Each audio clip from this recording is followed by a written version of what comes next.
Y lo que yo veo al visitar iglesias por todo el mundo es que la mayoría de las personas en la iglesia no se definen respecto a 6 días literales de la creación y dicen, pues no importa, quizá Dios usó millones de años, importará mucho si son días normales. Pues sí importa, porque importa cómo tomamos la palabra de Dios. Eso es lo que realmente importa. Ahora, al leer en Proverbios, capítulo 30, versículos 5 y 6, nos dice que no agreguemos a la palabra de Dios, que cada palabra de Dios es pura y que no hemos de agregar a la palabra de Dios. Yo les sugiero que aquellos cristianos que no toman los días de la creación como días normales, y dicen que podían ser días muy largos o millones de años, están agregando a la palabra de Dios, y al agregar a la palabra de Dios están abriendo una puerta para que sus hijos agreguen a la palabra de Dios, y ellos generalmente agregarán más a la palabra de Dios hasta que finalmente se apartan totalmente de la palabra de Dios. Y por esto todo este asunto es tan importante, porque realmente tiene que ver con la autoridad bíblica. Estoy seguro que todos aceptamos que en el principio creó Dios los cielos y la tierra. Y cuando visito iglesias alrededor del mundo, descubro que, espero, todos en la iglesia dirían, claro que Dios creó, pero Dios creó en 6 días literales de 24 horas, y veo que ahí hay mucha discusión, muchas personas que no están seguras respecto a eso. Pero ¿por qué no estamos seguros respecto a eso? Yo les sugiero que la razón principal de lo que les voy a mostrar en esta plática es que la razón más importante por la que la mayoría en la iglesia no están seguros si Dios creó en 6 días literales, no tiene nada que ver con lo que dice la Biblia, sino que tiene mucho que ver con la influencia del mundo, la influencia de millones de años y todo eso. Hay un hombre muy famoso en la historia, su nombre es arzobispo Usher. Él vivió hace cientos de años. Él hizo el libro de historia más famoso del mundo fuera de la Biblia, y tiene cientos de años que no se imprime. De hecho, lo volvimos a traducir del latín y es en los anales del mundo. Ahora lo tenemos en inglés. Es un libro muy amplio, pero creo que ya se agotaron los ejemplares que teníamos. Pero esto es un hombre que hace cientos de años revisó la Biblia, tomando esos días como días comunes, normales, y trabajando con las genealogías, sacó el día de la creación como 4,000 años antes de Cristo, o sea, hace 6,000 años.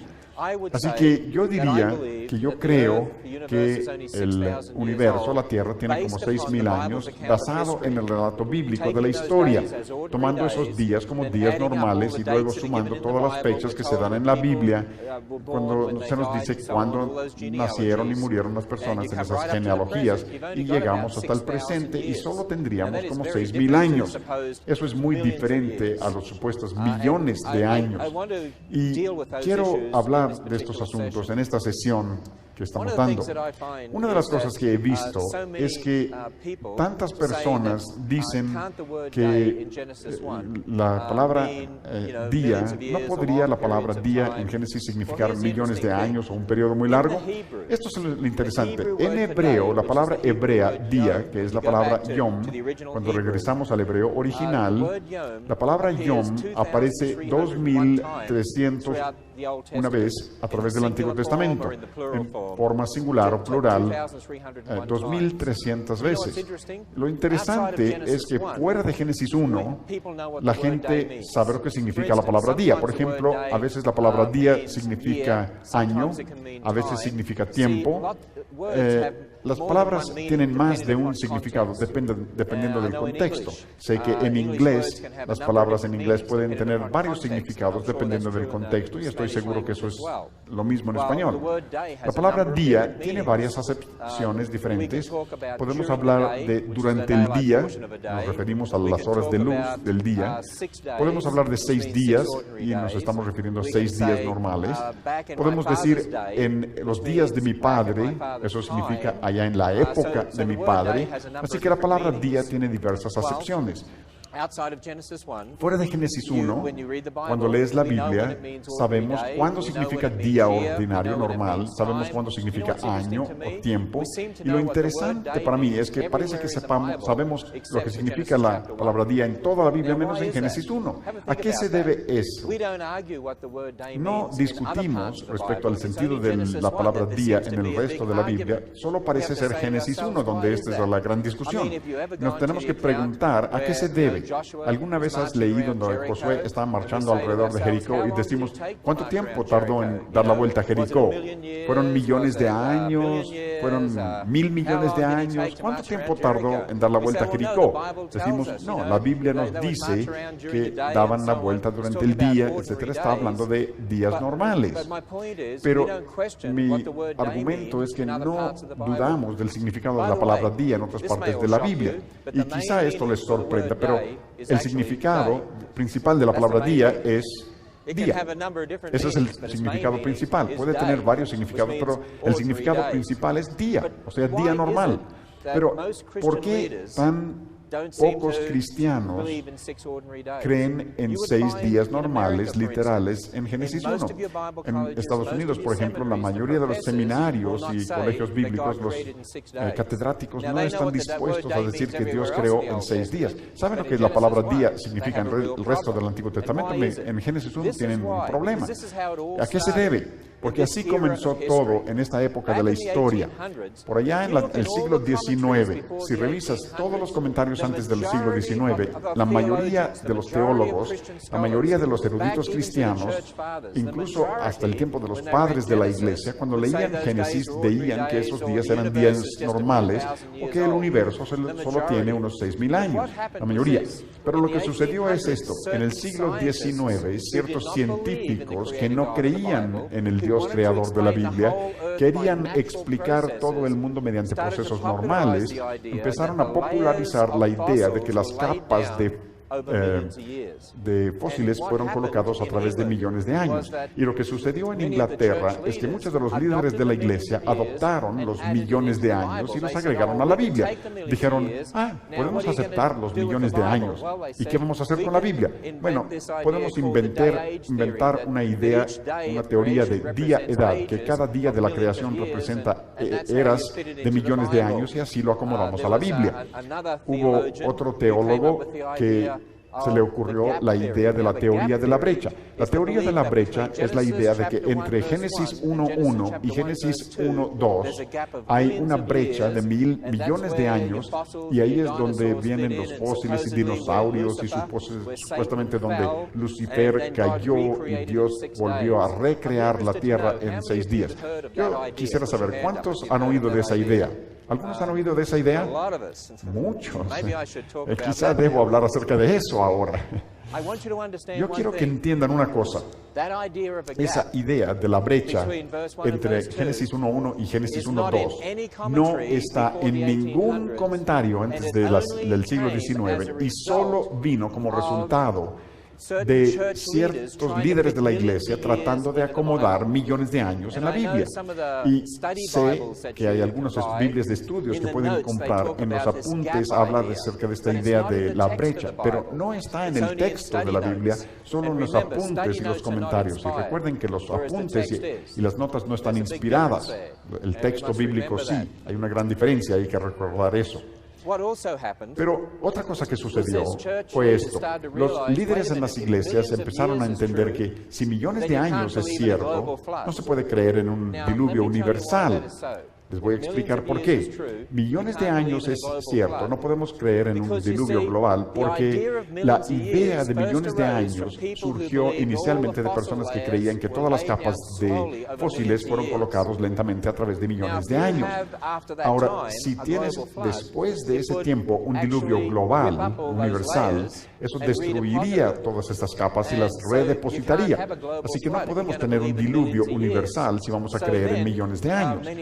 Así que, entonces, muchos de los líderes de las iglesias empezaron a decir, bueno, quizá el diluvio de Noé fue solo un diluvio local, no un diluvio universal. ¿Quién ha oído de la idea de un diluvio local, una inundación local? ¿Han pensado alguna vez en cuanto a un diluvio local? No funciona. Una imagen vale 1000 palabras, ¿no? Cuando ves esa imagen te das cuenta de cómo se paró el agua de esa manera durante 5 meses y luego se empezó a bajar. No tiene ningún sentido. Ahora, el diluvio local fue otra idea para tratar de meter millones de años en la Biblia. Y luego llegó Charles Darwin, que popularizó la idea de la evolución, que popularizó la idea de que seres simioides llegaron a ser humanos. ¿Y saben lo que dijeron muchos líderes de la iglesia? Podemos creer eso también. Diremos que Dios usó la evolución, y eso se llama evolución teísta, que Dios utilizó la evolución. Y esa idea es muy popular en la iglesia. ¿Cuántos de ustedes han oído a líderes cristianos u otros decir que pueden creer en la evolución mientras Dios haya evolucionado al hombre? ¿Han oído eso? Es una idea muy popular en muchas iglesias en Inglaterra, en Estados Unidos, etc. Y luego llegó la idea del Big Bang, que el Big Bang trajo a existir el universo. Y los líderes de las iglesias dijeron, podemos creer en el Big Bang también mientras digamos que Dios lo hizo. Pero de hecho el Big Bang contradice lo que dice la Biblia, porque el Big Bang tiene el Sol apareciendo primero antes de la Tierra, mientras que la Biblia hace que la Tierra aparezca antes del Sol. Así que si vamos a creer en el Big Bang, lo que estamos diciendo es que la palabra de Dios no es cierta. Así que lo que surgió en la historia eran todas estas reinterpretaciones de la Biblia. La evolución teísta, la teoría de día-edad o la teoría de la brecha. Todas estas eran reinterpretaciones que surgieron en la historia desde el siglo XIX. Pero todos comparten un factor común. ¿Y saben cuál es el factor común? Tratar de acomodar millones de años en la Biblia. Ese es el factor común. Y comenzó en Inglaterra y se difundió por todo el mundo, a las iglesias alrededor del mundo. Y yo les sugiero que esto es lo que ha debilitado importantemente la influencia de la iglesia, de los cristianos alrededor del mundo, porque lo que realmente han hecho es decirles a generaciones de personas, no tienen que leer la palabra de Dios y tomarla como está escrita, lo pueden reinterpretar y creer lo que el mundo cree y reinterpretar o cambiar la Biblia. ¿Y saben lo que eso hace con la siguiente generación? Hace que ellos empiecen a reinterpretar el resto de la Biblia y al poco tiempo lo descartan por completo. Por eso toda esta área es tan importante. Es tan importante tomar la palabra de Dios tal como es. Ahora, personas se acercan y me dicen, pero ¿qué de todas las evidencias que tienen los científicos a favor de millones de años? Y quiero hablar un poco de eso acerca de los días antes de seguir adelante. Y al hablar de esto, voy a mencionar algunos asuntos científicos y voy a pedirles que me toleren un poco, porque aunque no recuerden todos los detalles, no importa. Lo que quiero que entiendan es que los métodos que usan los científicos, las teorías de día-edad, son métodos falibles, no se puede confiar en ellos y no hay evidencias de que el mundo tenga miles de millones de años. Incluso les voy a decir algo que la mayoría no sabe. Han oído de métodos de datación que supuestamente dan miles de millones de años para la edad de los fósiles en la Tierra y todo eso. ¿Saben ustedes que hay cientos y cientos de procesos de datación que pueden utilizar para tratar de fechar las cosas y 90% de ellos contradicen los millones de años o las fechas seculares? 90% contradicen lo que dicen los científicos. Solo les mencionan el 10% en los periódicos, la escuela, la universidad. No les dicen del 90% de los métodos que contradicen lo que dicen los científicos seculares respecto a la edad de las cosas. Un ejemplo. La sal, de hecho, llega al mar y sale la sal del mar, y con el paso de los años los científicos seculares han podido calcular a nivel universal qué cantidad de sal llega al océano y qué cantidad de sal sale del océano por diversos métodos, y ven que hay una ganancia neta de sal, o sea que los océanos son cada vez más salados. Ahora, los océanos deben ser, según la evolución, de una edad de 3.000 millones de años. Dices, bueno, está bien, si los océanos continuamente se están haciendo más salados, entonces vamos a regresar en la historia para tratar de descubrir cuándo pudo haber encontrado eso. Si suponemos, recuerdan, nadie estaba ahí, pero si suponemos que los mares eran agua destilada, para empezar, sin sal, preguntarán, ¿cómo sabemos eso? Pues no lo sabemos, pero todos los métodos de datación tienen que suponer entender ciertas cosas respecto al pasado. Eso es lo que quiero explicarles. Si suponemos que los mares no tenían nada de sal para comenzar y asumimos que el índice de acumulación de la sal en los océanos ha sido igual a través del tiempo, pero no estuvimos allí, no sabemos, estamos suponiendo, y ese es el asunto. Todos los métodos de datación se basan en ciertas suposiciones, pero si suponemos eso, eso es lo que encontramos. Los océanos se supone que tienen 3.000 millones de años, pero sobre esa base solo hay suficiente sal para explicar 62 millones de años, así que eso contradice totalmente los 3.000 millones de años. Así que yo no creo en 62 millones. Cuando Dios creó el mar, pudo haber sal al principio, pero el diluvio de Noé también depositaría mucha sal, ¿no? Gran cantidad, y hubiera cambiado mucho las cosas. De hecho, los océanos podrían tener solo 6.000 años, y ese método no lo contradice, pero sí contradice los 3.000 millones de años. Y saben que hay cientos de métodos como este. Cientos. ¿Cuántos han oído de métodos de datación de radioactivo? ¿Han oído de métodos de datación basados en radioactividad? Eso tiene que ver con material radioactivo. El uranio, por ejemplo, es un elemento radioactivo. Y el tiempo de descomposición del uranio se da a través del tiempo. Hay muchos materiales radioactivos que se pueden usar para la datación de la Tierra. Y básicamente la suposición es la siguiente: si comenzamos con un elemento como uranio y con el tiempo se convierte en plomo, entonces cuando tenemos una piedra y analizamos cuánto plomo y cuánto uranio contiene, si suponemos que no había plomo para comenzar y suponemos el índice de cambio de uranio en plomo ha sido igual siempre, con todas estas suposiciones supuestamente podemos calcular la edad de la piedra, pero hay problemas. No estábamos allí para saber cómo estaba inicialmente. No sabemos que los cambios han sido iguales siempre, y por eso terminamos con toda clase de problemas. En Australia, los ingenieros excavaron y encontraron una capa de basalto. Eso es básicamente lava solidificada de una erupción volcánica. Y esa lava se supone que tiene como 30 millones de años.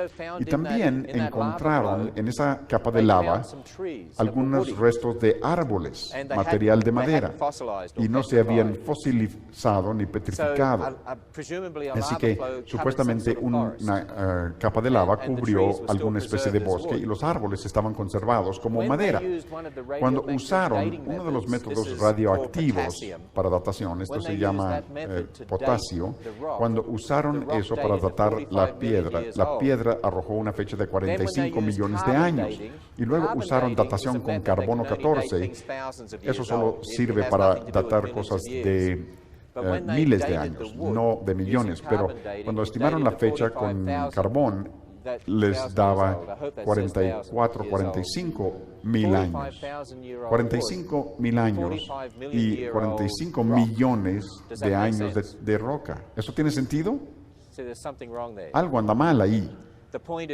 El asunto es que esos métodos de datación tienen problemas muy serios.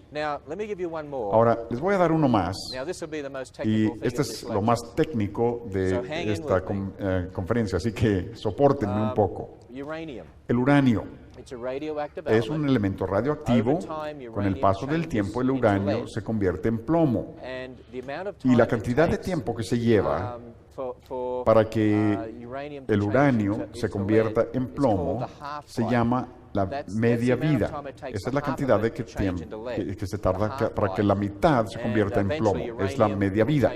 Y con el tiempo todo el uranio se convierte en plomo. Ahora los científicos dirán lo siguiente: cuando sacan una roca y encuentran parte de uranio y parte de plomo, y esto es muy simplificado para ayudarles a entenderlo, si suponen que todo ese plomo vino de ese uranio y suponen que el índice de transformación ha permanecido igual siempre, y suponen que nada de uranio se ha extraído de la roca ni nada de eso, entonces pueden calcular la edad de la roca. Este es un ejemplo. Hay un granito que es una roca de tipo especial, y en ese granito hay cristales que se llaman cristales de circonio. En esos cristales de circonio se encuentra algo de uranio y algo de plomo. Así que cuando los científicos descubren cuánto tardaría esa cantidad de plomo en darse partiendo de uranio, da 1.500 millones de años. Así que dicen que esa roca debe tener 1.500 millones de años y luego lo imprimen en el periódico y tú lo lees y piensas que los científicos saben de lo que están hablando y convence a la gente de que la Tierra ha de ser muy antigua. Pero déjenme decirles otra cosa. Cuando el uranio se convierte en plomo, hay un gas que se emite llamado helio. Ahora, ¿han visto globos de helio? Pueden llenar globos de helio y saben que van a flotar hacia arriba. Ahora, la razón por la que usen helio es porque el helio no reacciona con nada. Si usaras hidrógeno y le pones una flama, explota. Así que no queremos globos de hidrógeno. Pero el helio está bien. Ahora, dentro del cristal de circonio se forma el helio y también se va filtrando hacia afuera del cristal de circonio. Si han visto un globo de helio, puede flotar hasta el techo, pero después de unos días se vuelve a caer, porque el helio se sale del globo. Pues el helio se puede salir del cristal y los científicos pueden calcular el índice de salida del helio del cristal de circonio. Y esto es lo que descubrieron. Cuando calculas la cantidad de helio que saldría de todo ese plomo al cambiarse el uranio en plomo, eso arroja 1.500 millones de años. Y ven que la mayor parte de ese helio todavía está en el cristal de circonio. Y cuando sabemos la velocidad a la que se sale, significa que el cristal de circonio solo puede tener un par de miles de años, porque casi no se ha salido nada. Así que eso contradice totalmente lo de los 1.500 millones de años. Ahora, lo principal que quiero decirles con esto es lo siguiente: estos métodos de datación todos tienen problemas, no son absolutos, no se puede confiar del todo en ellos. Así que no piensen que los científicos han demostrado que el mundo tiene millones de años. Otro ejemplo es este. ¿Cuántos han oído del carbono 14, la datación con carbono 14? Varios.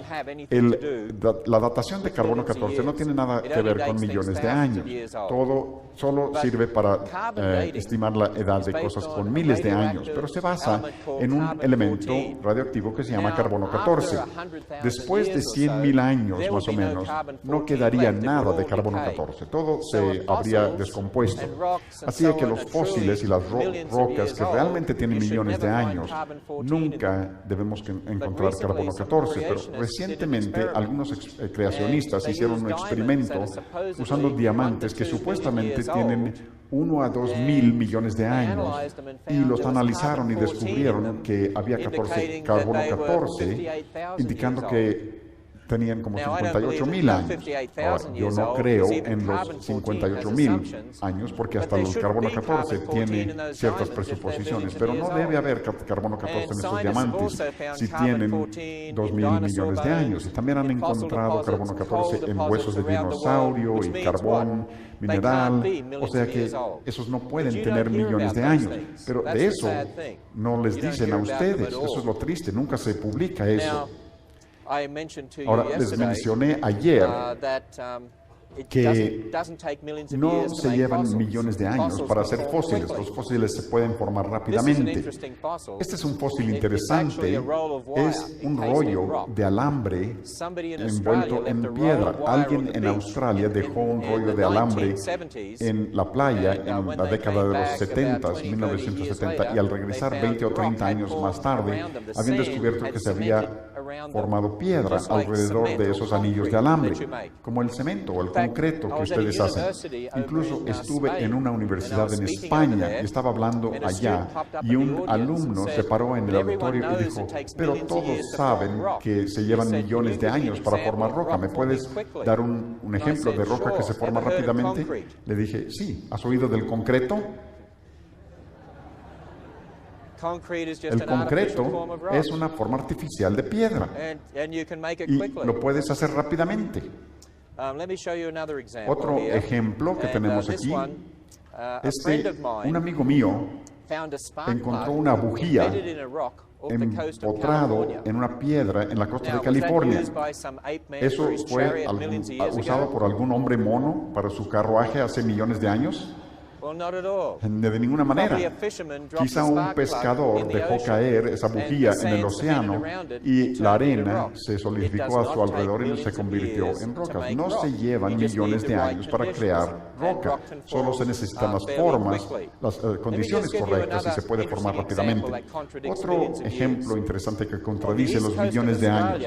En la costa oriental de Australia está la Gran Barrera de Arrecifes, y todos los que van a Australia quieren visitar la Gran Barrera de Arrecifes. Se considera la más bonita del mundo. Y la parte más profunda de la Gran Barrera de Arrecifes alcanza como 150 metros. Los evolucionistas nos dicen que se llevaron millones de años para que eso creciera, pero los científicos en tiempos recientes han calculado que el coralillo crece muy rápidamente. No se lleva millones de años. En la escuela me enseñaron que el coralillo crecía muy rápidamente, pero ahora sabemos que realmente crece rápidamente. Recuerdo la primera vez que fui a un observatorio marino en la costa de Australia y estaba en el fondo del mar, sujetado con anclas, cadenas, y me habían enseñado mis catedráticos que el coralillo crece lentamente a través de millones de años, y luego vi enormes masas de coralillo en las cadenas de metal y me preguntaba cuántos millones de años tendría ese observatorio ahí. Y no eran millones de años. Así que lo que observan contradice lo que se nos dice. Los científicos ahora dicen que se puede explicar la parte más profunda de la Gran Barrera de Arrecifes con menos de 4,000 años. Y recuerden que el diluvio de Noé fue hace como 4,500 años, así que lo que vemos hoy se adapta perfectamente a la línea de tiempo bíblico. Podría dar más ejemplos, pero no hay tiempo. Quiero recordarles esto. ¿Recuerdan lo que dije ayer, para los que estuvieron aquí? La muerte es resultado del pecado de Adán. Muerte es resultado del pecado de Adán. Los que creen en millones de años tienen toda esta muerte en el registro fósil antes del hombre. Así que cuando agregas millones de años a la Biblia, tienes un problema, porque tienes enfermedad y muerte antes del pecado.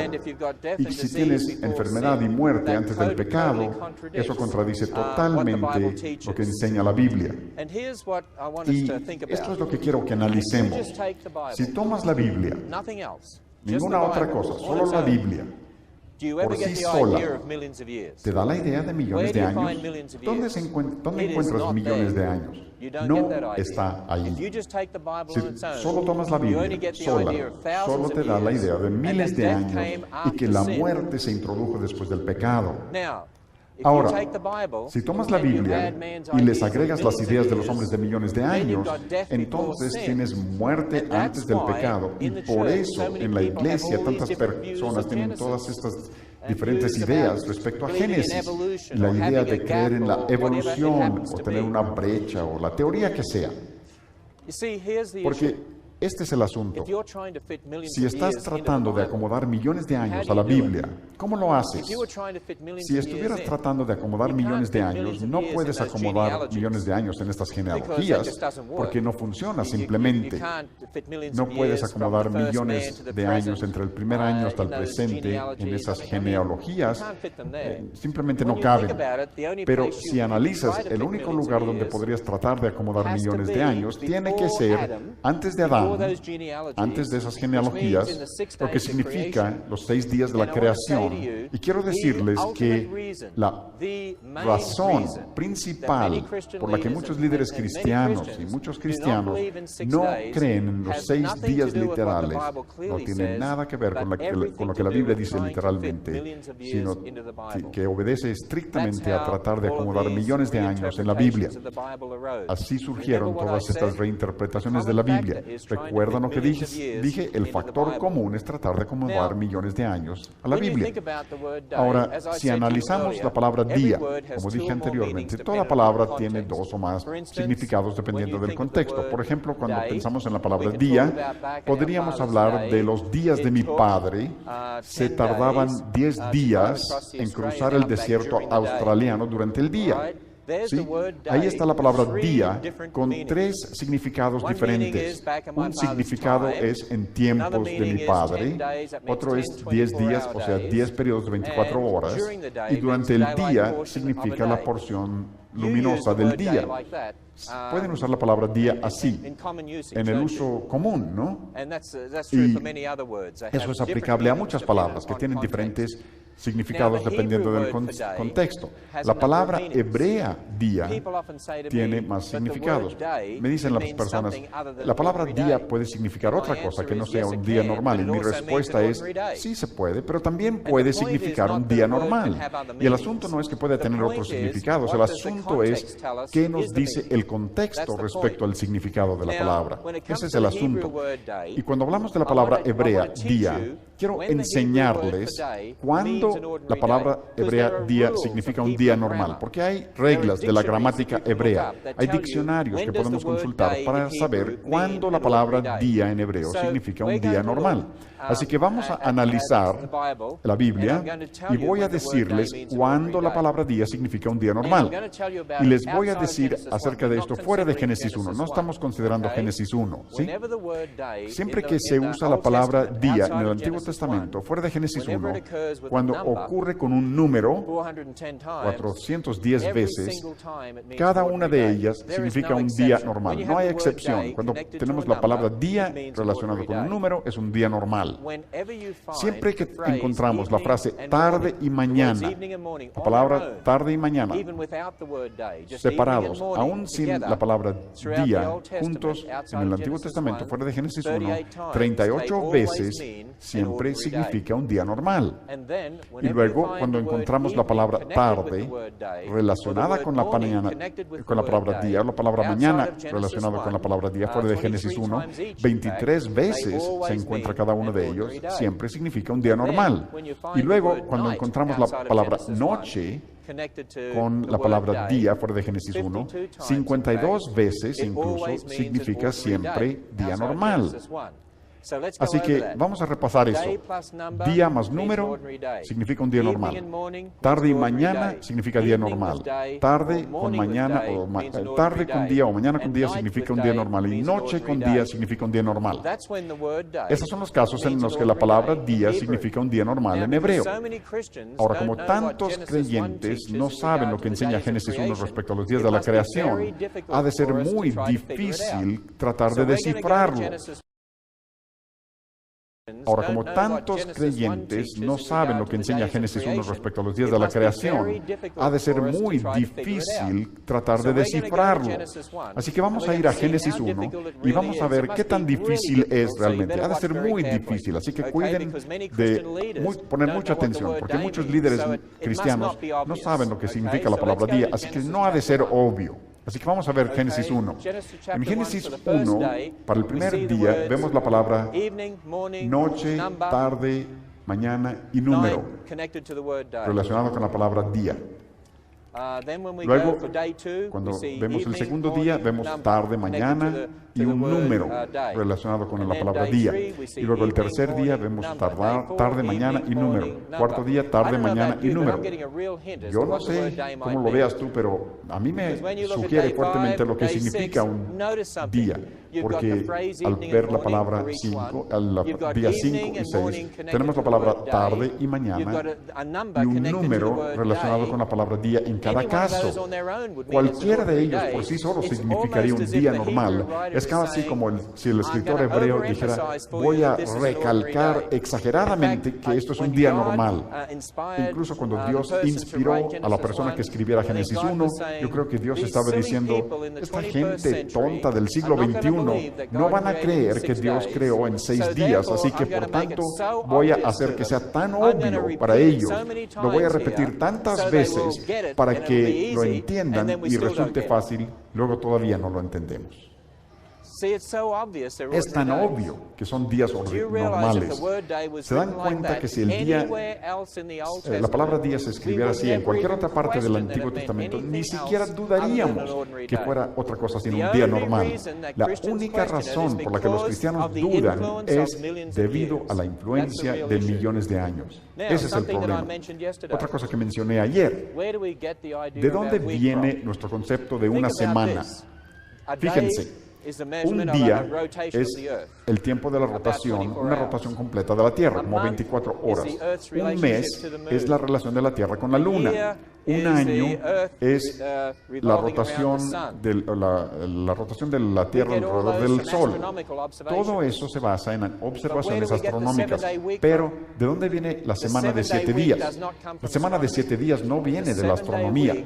La semana de 7 días viene de la Biblia. Éxodo capítulo 20, versículo 11, la base del cuarto mandamiento basado en Génesis 1, de que Dios hizo todo en 6 días y descansó un día. Si Dios hizo todo en 6,000 millones de años y descansó por 1,000,000 de años, tendríamos una semana muy interesante. Podrían echarse una siesta eterna. No tendrían que trabajar. Esta es una caricatura. Un niño y una niña. 6 días, ¿de veras? Sí. ¿Estás seguro que dice 6 días? Y así finalmente, hasta que dice, ¿por qué se tardaría tanto? Piensen en esto. ¿Quién está de acuerdo conmigo que Dios pudo haber creado todo en un segundo? Podría haber creado todo el universo en un segundo. ¿Quién está de acuerdo que Dios lo podía haber hecho en menos de un segundo? Bien. Pero, ¿por qué se tardó tanto? Tardó 6 días. No necesitaba tardar 6 días, pero lo hizo como un patrón para nosotros. La semana de 7 días. Apenas anoche me preguntaron acerca de 2 de Pedro capítulo 3, porque algunos hermanos me dicen, pero la Biblia dice que es un día como 1000 años. Y yo les digo, sí, lee el resto del versículo. Y dice, y 1000 años como un día. Y eso cancela lo anterior de una vez. Y el asunto es este. No se puede usar una frase del Nuevo Testamento para determinar el significado de una palabra hebrea.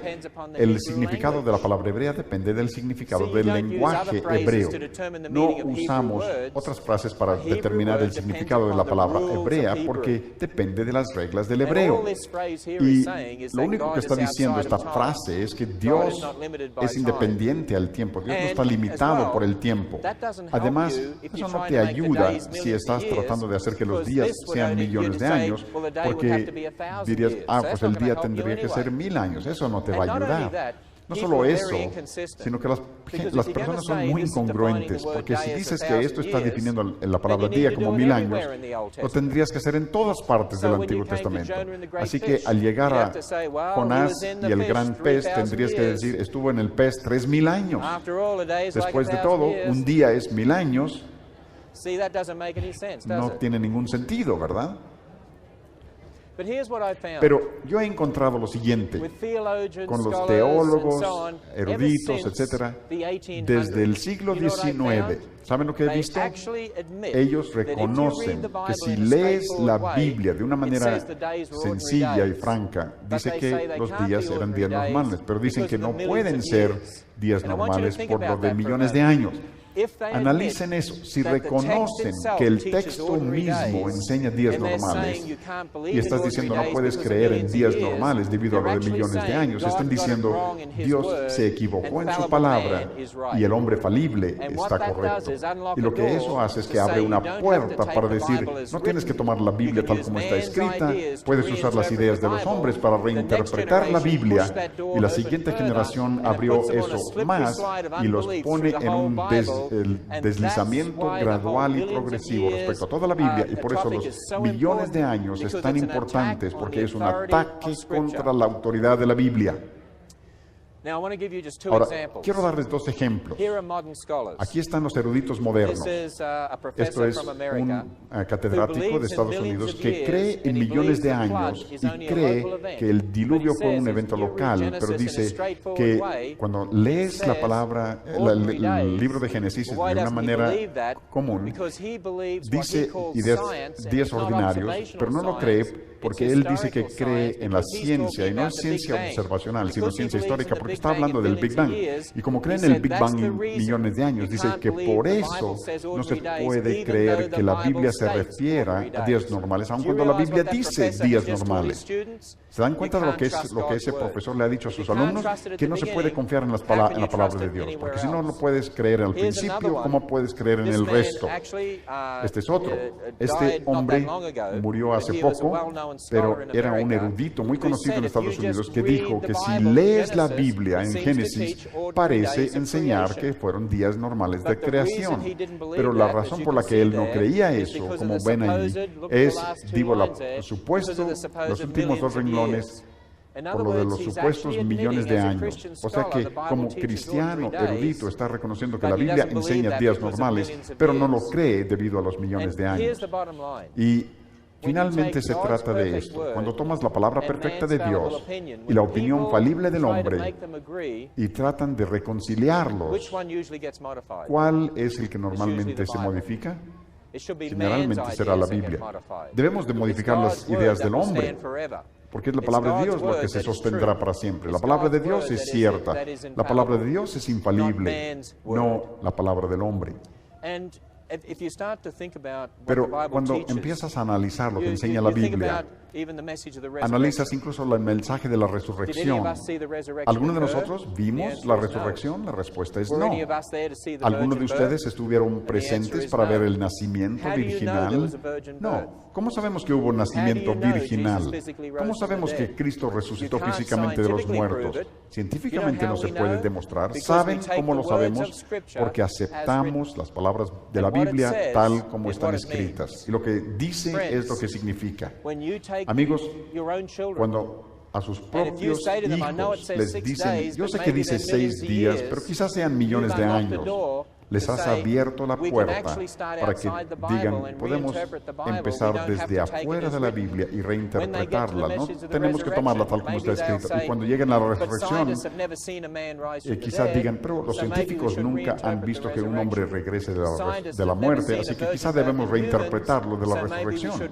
Los científicos nunca han visto nacimiento virginal en los humanos, así que debemos reinterpretar eso, porque una vez que hemos abierto la puerta para dudar de la Escritura y agregar las ideas falibles del hombre a la Biblia, colocan a sus hijos o a sus alumnos o quien sea en un deslizamiento gradual a través del resto de la Biblia, y por eso perdemos la autoridad bíblica.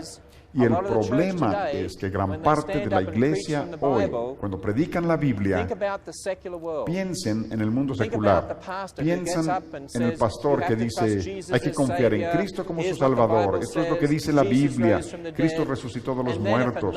Y luego, si un incrédulo le dice a ese pastor, pero en Génesis dice que Dios creó el mundo en 6 días, y el pastor decía, nosotros no creemos eso. Y el incrédulo dice, pues la Biblia dice ahí que hubo un diluvio universal y que la muerte vino después del pecado, y el pastor dice, eso no lo creemos, nosotros no creemos esta parte tal como está escrito, pero quiero que crean esto tal como está escrito. ¿Se dan cuenta cómo ante los ojos del mundo la Biblia pierde autoridad? Si no estamos preparados para sostenernos sobre la autoridad bíblica desde el primer versículo, aquellos que están aprendiendo de nosotros, nuestros hijos o quienes sean, ¿por qué no sabían de escuchar respecto a la autoridad de la Biblia en el Nuevo Testamento si nosotros no lo sostenemos en el Antiguo Testamento, particularmente en Génesis, y particularmente, como dije ayer, porque Génesis 1 al 11 realmente es el fundamento para todo el resto de la Biblia? Si lees los escritos de Pablo en 1 Corintios y en 2 Corintios, y cita de Génesis muchas veces, como si fuera historia literal. Lees Romanos y Pablo cita de Génesis. Lees Mateo y Jesucristo cita Génesis. ¿Sabes lo que dijo Jesús en Juan 5, si no creen los escritos de Moisés, ¿cómo van a creer mis palabras? Y si has enseñado a tus hijos que no tienes que creer estas palabras como ciertas, y luego en el Nuevo Testamento ven que Pablo se refiere a ellos y lo creen, Jesucristo se refiere a ellos y los cree, y tú les has enseñado que no tienen que creer estas palabras en Génesis, ¿qué van a pensar ellos entonces respecto a lo que dice Jesús y lo que dice Pablo en el Nuevo Testamento? Empezarán a preguntarse, ¿cómo podemos confiar en cualquier parte? Es interesante que en Marcos 10:6 Jesús dijo, varón y hembra los creó desde el principio. Ahora, cuando lees Génesis, Dios hizo a Adán y a Eva el día 6, y el universo, la tierra, fue creado el día primero. Así que cuando dice que los hizo varón y hembra desde el principio, queda, porque básicamente ese es el principio.